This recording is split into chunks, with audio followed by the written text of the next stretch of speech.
Namaste, Prakash here.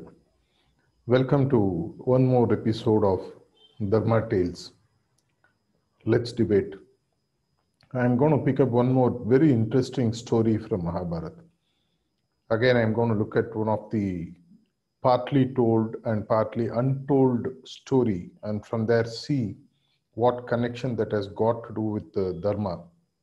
What exactly are the questions that are going to come up from that story?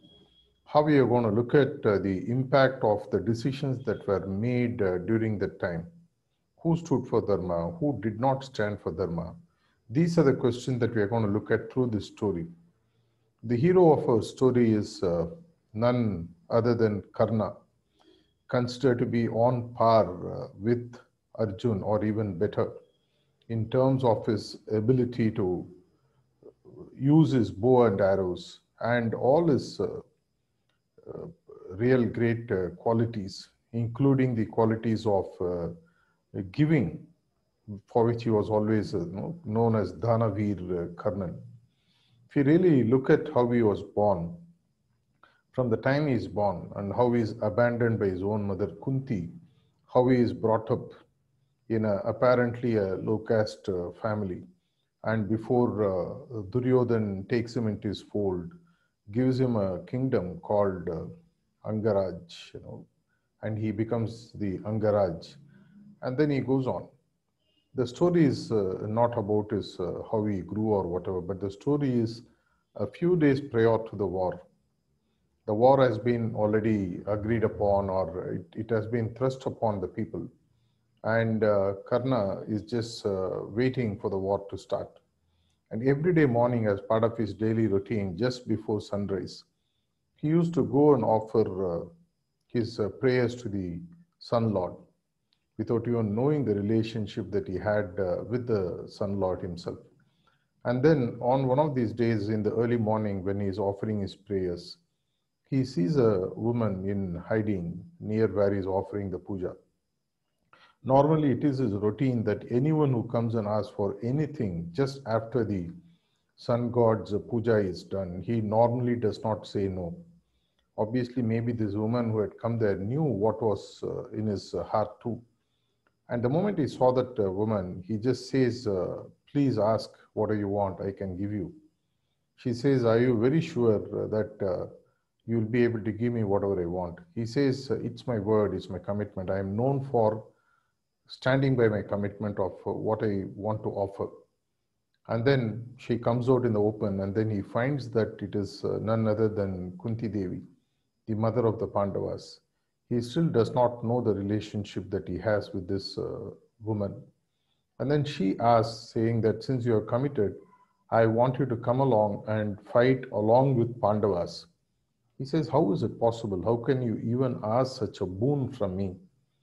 And then she explains the entire story. And finally, he puts her to the test of making her wear that sari, which was in that cradle, which was put in the water. And then he gets the proof that it is none other than his mother alone. And yet he says that I have already committed. She gives him long lectures on Dharma and why he needs to be on the side of the Pandavas for Dharma to prevail. But he says, no, I will not do. And during the time, the Sun Lord himself makes an appearance. And the moment he comes, Karna is fascinated because the first time, maybe though now he has understood who he is, he sees him in front of him. And then the Sun Lord himself is giving him the version about what Dharma is. He draws parallel from Ramayana, where he says, though the mother ordained that Bharat should, Kaikeyi wanted Bharat to rule Ayodhya after Ram's exile, he said no. It is the duty of the first son of the king to always rule.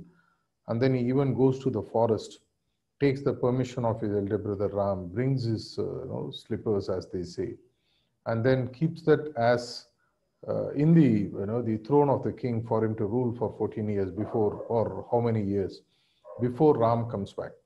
And this is exactly what the Sun Lord explains.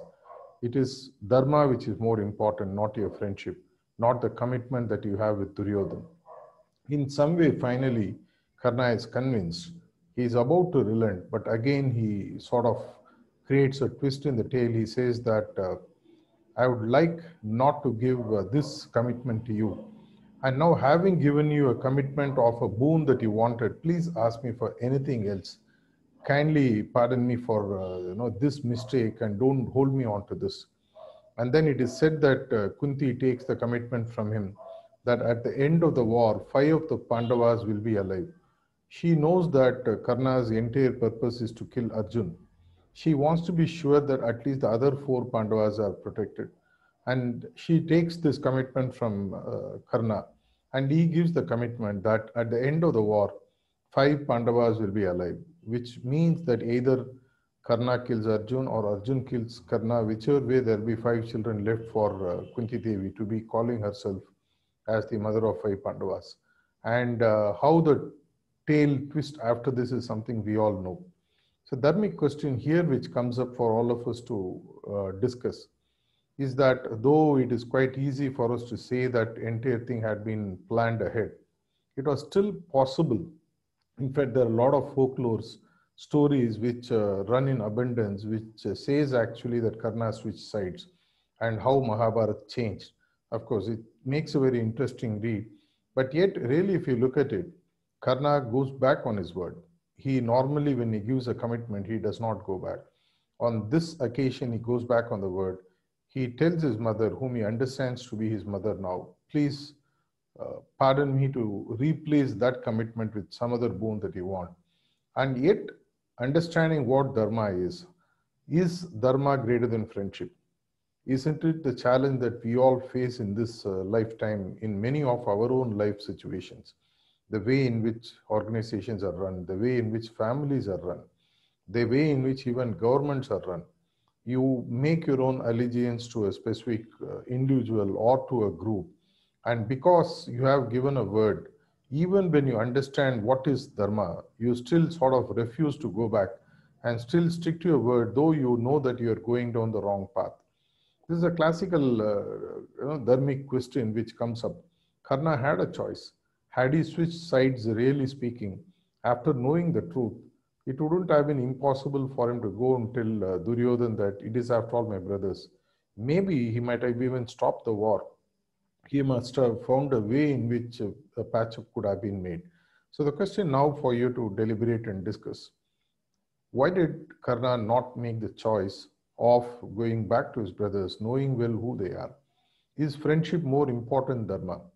Is holding dharma the important role of a Kshatriya king? Being a king, for him the choices were actually to uphold dharma. And he all along thought that Kauravas were on the right in some way or another. But later when he understood, in spite of that, he was not ready to go back.